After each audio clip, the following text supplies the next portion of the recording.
All right, are you Claudia Villalobos? And will your client waive the formal reading of the motion? She will. Ms. Villalobos, in cause number 22-39754. My computer's going slow. Oh. I have a motion to revoke your unadjudicated probation. Shows that you were placed on probation September 12th of 2022 for the state jail felony offense of possession of a controlled substance, and that was a 5-year deferred probation. Is that correct? It alleges that you violated your probation.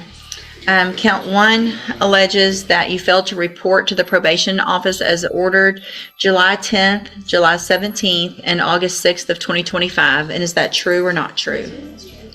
Count 2 alleges that you provided a urine sample June 26th of 2025 that tested positive for methamphetamine. Is that true or not true? It was a drug patch. Okay, but so you tested positive around that same time, June 26th? It was just On the drug patch? Yes, ma'am. Okay, so with that changed, No objection. that's true? Okay. Yes, ma'am.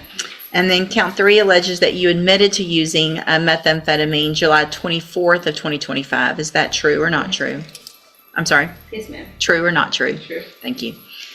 Count 4 alleges that you failed to provide verification of performing the community service hours as ordered. Is that true or not true?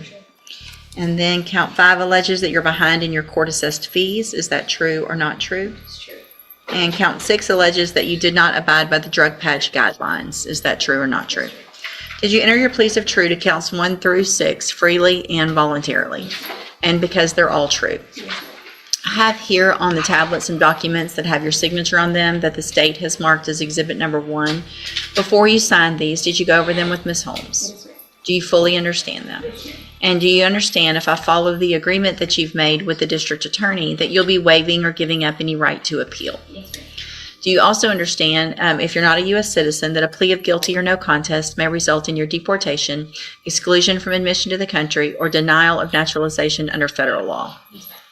I've already probably done all that. All right, state tenders number 1. No objection. It's admitted. Any evidence that Ms. Villalobos is not competent? No, Your Honor. All right, ma'am, I'm going to find that you entered your pleas of true to counts 1 through 6 freely and voluntarily. Find those counts true.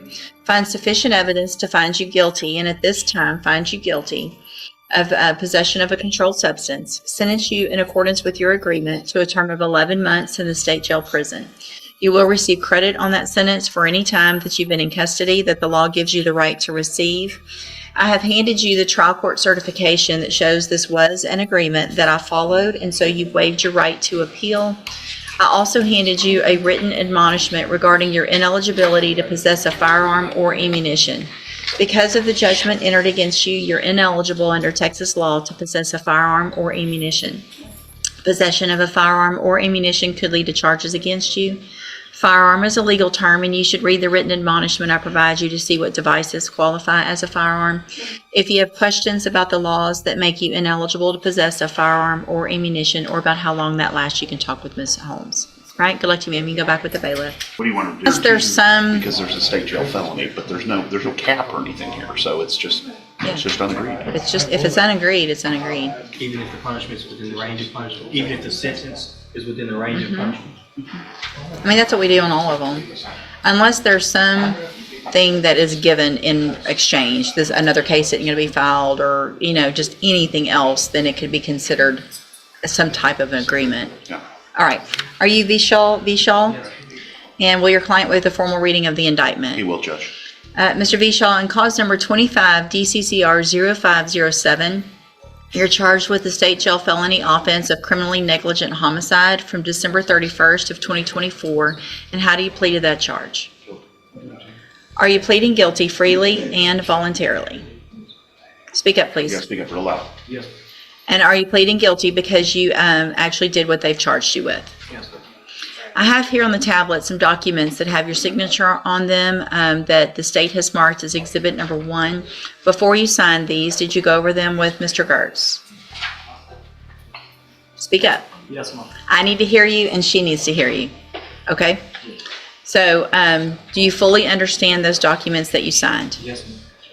And it's my understanding that you are leaving your punishment up to the court, up to me, I want to make sure you understand that you have an absolute right to have a jury come and determine two things.